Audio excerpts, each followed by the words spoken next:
తర్వాత చాలామందికి ఒక ప్రశ్న ఏమిటి అంటే 2000 సంవత్సరాల క్రితము ప్రభువైన యేసుక్రీస్తు వారు కలవరి శిలువలో పలికిన 7 మాటలు ధ్యానించడంలో ఏమిటి పరమార్థం? ఎందుకు ధ్యానించాలి అంటే, ఆ రోజు ఆయన పలికిన ఆ మాటలు ఇప్పుడు మన నిజ జీవితంలో అన్వయించుకోవాలి. అది పరమార్థం. కాబట్టి ఏదో ఫ్రంట్ లైన్ చర్చెస్ లేకపోతే కొన్ని ట్రెడిషనల్గా ఫాలో అవుతున్న చర్చెస్ అన్న రీతిగా కాకుండా నిజంగా దాని పరమార్థం తెలుసుకుంటే 7 మాటలు ధ్యానించడము తప్పేమీ కాదు. రెండవదిగా చూస్తే క్రిస్టియానిటీలో కూడా కొంత అతివాదులు ఉంటారు. ఆ అతివాదుల యొక్క వారి యొక్క వాదం ఏమిటి అంటే, మన రోజు క్రిస్మసేనంట, రోజు గుడ్ ఫ్రైడేనంట, అంటే ప్రతి ఆదివారం గుడ్ ఫ్రైడేనంట, రిజరెక్షన్ అది ఇంకా ప్రతి ఆదివారం కూడా ఉంటుంది. సో ఇట్లా అంటే వాళ్ళ ఉద్దేశం ఏంటంటే, మరి నిజంగా అది ఫాలో అయితే కనుక ఎస్ డెఫినెట్లీ వాళ్ళని ఒప్పుకోవాల్సిందే, ఆ తీవ్రవాదులను ఒప్పుకోవాల్సిందే. కానీ అకేషనల్గా సపోజ్ ఇలాంటి సందర్భాలలో మనము లేఖనాలను ధ్యానించినప్పుడు కొంతమంది అవేర్నెస్ ఒకటి డెవలప్ అవుతుంది. రెండవది నూతన ఆత్మలు రక్షింపబడతాయి. కాబట్టి ఆ ఉద్దేశంతోనే ఈ 7 మాటలు ధ్యానిస్తున్నాము. ఇందులో పొరపాటు ఏమీ లేదు. దయచేసి ఎవరైనా అలాంటి మరి అర్థముతో ఉంటే సరి చేసుకోవాల్సిందిగా మనవి చేస్తున్నాం. మంచిదండి. నేను 5వ మాట ధ్యానిస్తున్నాను. ఈ మాట ఏమిటి అంటే, అటు తర్వాత యోహాను సువార్త 19వ అధ్యాయము 28వ వచనము. అటు తర్వాత సమస్తమును అప్పటికి సమాప్తమైనదని యేసు ఎరిగి లేఖనము నెరవేరునట్లు నేను దప్పిగొనుచున్నాను. దేవుడు తన జీవము గల వాక్యమును చేరివచ్చిన మన అందరి కొరకై ఆశీర్వదించునుగాక. ఆమెన్. కాబట్టి ఇక్కడ మనం చూస్తున్నాం, కల్వరి శిలువలో ప్రభువైన యేసుక్రీస్తు వారు దప్పిగొన్నాడు. నిన్న ఎవరో ఒక వాట్సాప్లో పెట్టారు, మన వాళ్ళు ఎవరో సువార్తకి పోతే యెహోవా దేవుడు ఎందుకు యేసుక్రీస్తుని విడిపించలేకపోయాడు, అంతటి ఘోరమైన శిక్ష ఆయనకు వేస్తూ ఉంటే అని చెప్పేసి వాడెవడో వాళ్ళని వెంబడిస్తున్నాడు. ఒరే నాయనా రారా, వచ్చి కూర్చోరా, మీకు చెప్తామంటే అట్లా రాడు. బజార్లో ఊరికి వాళ్ళను ఇది చేస్తున్నాడు. చాలామంది తెలియక ఏదేదో ప్రశ్నలు వేస్తూ ఉంటాడు. కాబట్టి ఇక్కడ మనం గమనించినప్పుడు ప్రభువైన యేసుక్రీస్తు వారు కల్వరి శిలువలో దప్పిగొన్నాడు. ఎందుకు దప్పిగొన్నాడు అంటే, ఆయన సంపూర్ణ మానవుడు,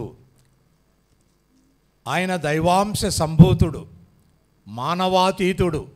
ఒకవైపున మానవాతీతుడు, దైవాంశ సంభూతుడు, మరొక వైపున ఆయన సంపూర్ణ మానవుడు. కాబట్టి ఇక్కడ మనం చూస్తున్నాము.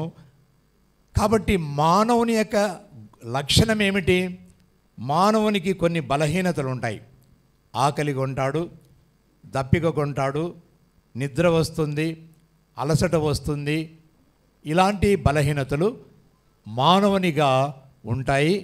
వీటన్నిటినీ కూడా ప్రభువైన యేసుక్రీస్తు వారు తన శరీరధారిగా భూలోకంలో ఉన్నప్పుడు వీటన్నిటి గుండా వెళ్ళినట్లుగా చూస్తున్నాం. కాబట్టి ప్రేమైన వాళ్ళరా, ఆయన మానవునిగా దప్పికొన్నాడు. అంతకుముందు మరి ఇప్పుడే మన పాస్టర్ గారు చెప్పినట్లుగా మరి హిస్టారికల్గా కానీ మరి ఆయన తీర్పు తీర్చిన మరి ఆ సంఘటన మనము చూసినప్పుడు ఎన్ని గంటలు ఆయనను మరి 6 తీర్పుల గుండా వెళ్ళినట్లుగా మనం చూస్తున్నాం. మరి అటువంటి సందర్భంలో ఆయన మరి రక్తమంతా పోయి ఆ సిలువలో 3 మేకల మధ్యలో వేలాడదీయబడినప్పుడు ఆయన శారీరకంగా దప్పిగా కొనడం అనేది అది అసహజమేమి కాదు. కాబట్టి ఇక్కడ చూస్తున్నాం ప్రభువైన యేసుక్రీస్తు వారు ఆయన దైవాంశ సంభూతుడు.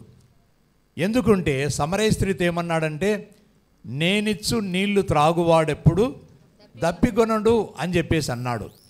కాబట్టి అటువంటి జీవజల నదుల ఊట అయిన మన ప్రభువైన యేసుక్రీస్తు వారు ఇక్కడ ఈ సందర్భంలో ఆయన శిలువపై దప్పికొన్నట్లుగా మనం చూస్తున్నాం. తర్వాత చూస్తే యెషయా గ్రంథము 55:1 దప్పికొనిన వారలారా నీళ్ళ యొద్దకు రండి అని చెప్పేసి ఆయన పిలుస్తున్నాడు. అటువంటి మరి ఆయన ఇక్కడ మానవునిగా సిలువలో ఆయన దప్పిగా కొన్నట్లుగా మనం చూస్తున్నాం. తర్వాత చూస్తే మరి యోహాను సువార్త 7:37 నా యొద్దకు రండి మీకు దాహము తీరుస్తాను అని చెప్పేసి అంటున్నాడు. ప్రకటన గ్రంథము 22:17 రండి మీ దప్పిక తీర్చుకొనుడి అని చెప్పేసి అంటున్నాడు. అలాంటి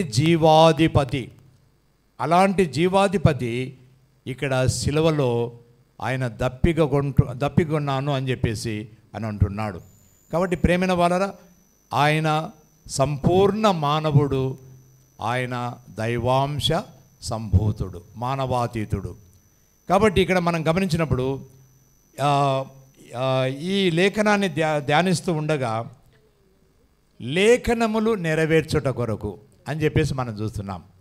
కాబట్టి ప్రభువైన యేసుక్రీస్తు వారు ఈ లోకానికి వచ్చిన ఉద్దేశం ఏంటంటే లేఖనములు నెరవేర్చుట కొరకు ఆయన ఈ లోకానికి వచ్చాడు.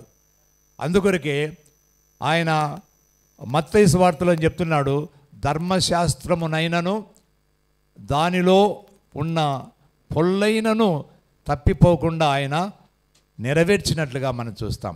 కాబట్టి ప్రేమిన వాళ్ళరా, లేఖనములు కీర్తనలు 69:21 చదవండమ్మా. కీర్తనలు 69:21.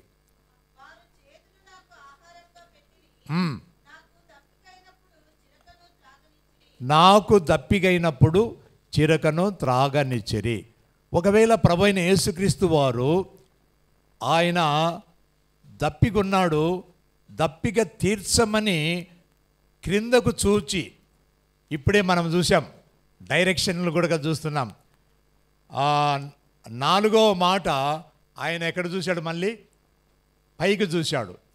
మరి 5వ మాటకు వచ్చేటప్పటికి ఆయన మళ్ళీ క్రిందికి చూస్తున్నాడు.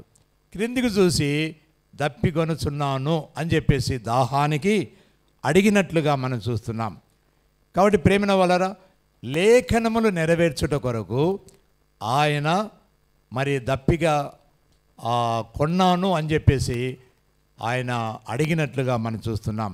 కాబట్టి ప్రభువైన యేసుక్రీస్తు వారు మరి లేఖనములు నెరవేర్చుట అన్నది ఆయన మరి కలవరి సిలువకు అప్పగజెప్పున్న వృత్తాంతంలో మనం చూస్తున్నాం.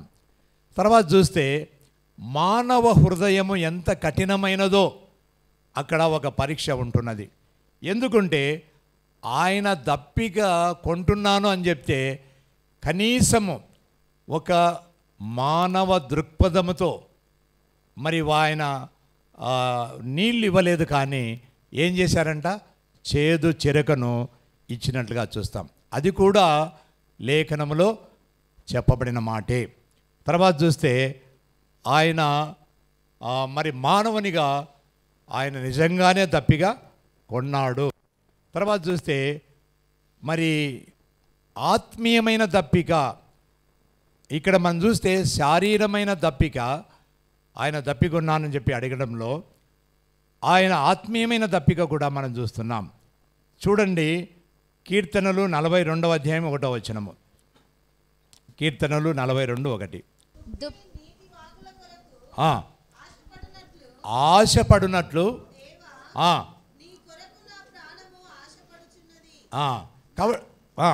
చదువు. తృష్ణ గొనుచున్నది. తృష్ణ అంటే దాని అర్థం ఏంటంటే అపిటైట్.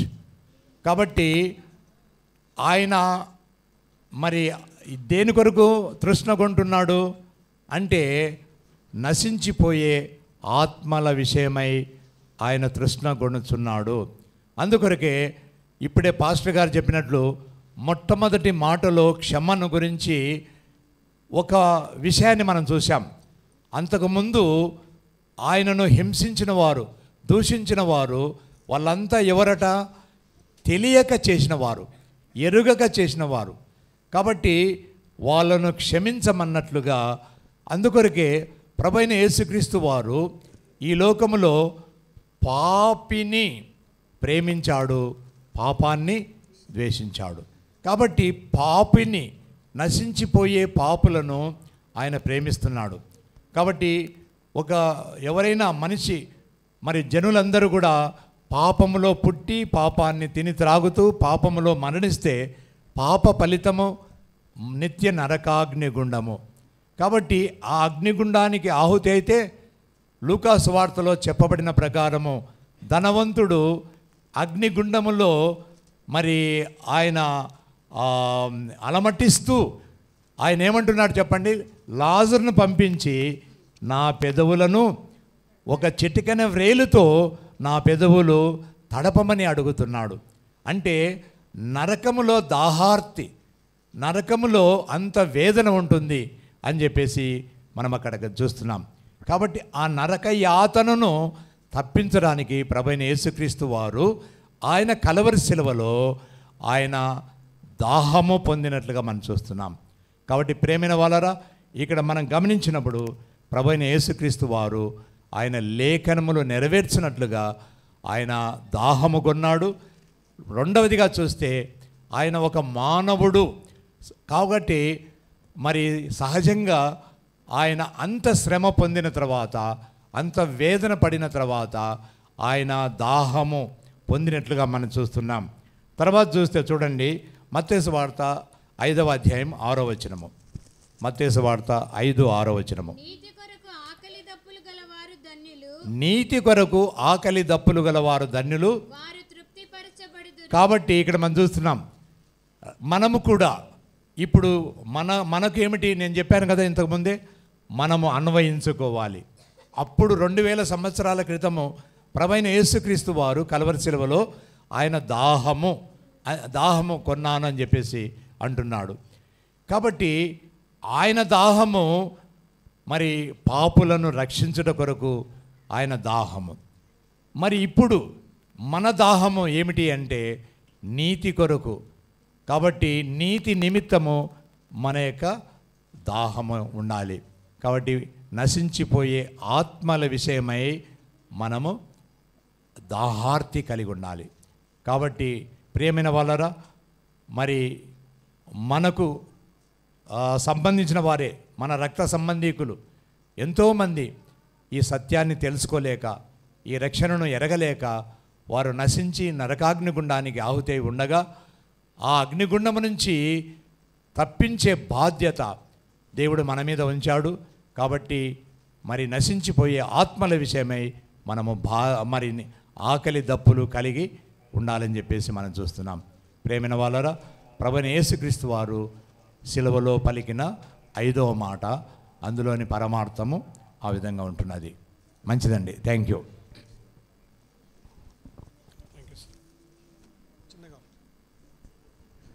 దేవునికి స్తోత్రాలు. ఆయన దప్పికొనుచున్నాడట. యేసు ప్రభు మానవుడు, దైవుడు, 2 స్వభావాలు ఆయనలో ఉన్నాయి. మానవరీత్యా దప్పికొంటున్నాడు, ఆత్మీయంగా ఆత్మల కొరకు దప్పికొంటున్నాడు. ఒకవేళ ఉదాహరణకు పౌలుకి కూడా ఆత్మల దప్పికుంది. రోమా 10:1 ఏమన్నాడు? నా సహోదరులు ఇశ్రాయేలీలు రక్షింపబడవలనని నా హృదయాభిలాషయు. రోమా 10:1. సహోదరులారా, ఇశ్రాయేలులు రక్షణ పొందవలెనని నా హృదయాభిలాషయు వారి విషయమై నేను దేవునికి చేయు ప్రార్థనయునై ఉన్నది. అది కాబట్టి అలాంటి దప్పిక యేసు ప్రభువుకు ఉంది. యేసు ప్రభు నమ్మినటువంటి వాళ్ళందరూ ఎందుకు యేసు ప్రభు దేవుడు అని చెప్తారు? ఎవరు డబ్బులు ఇరు.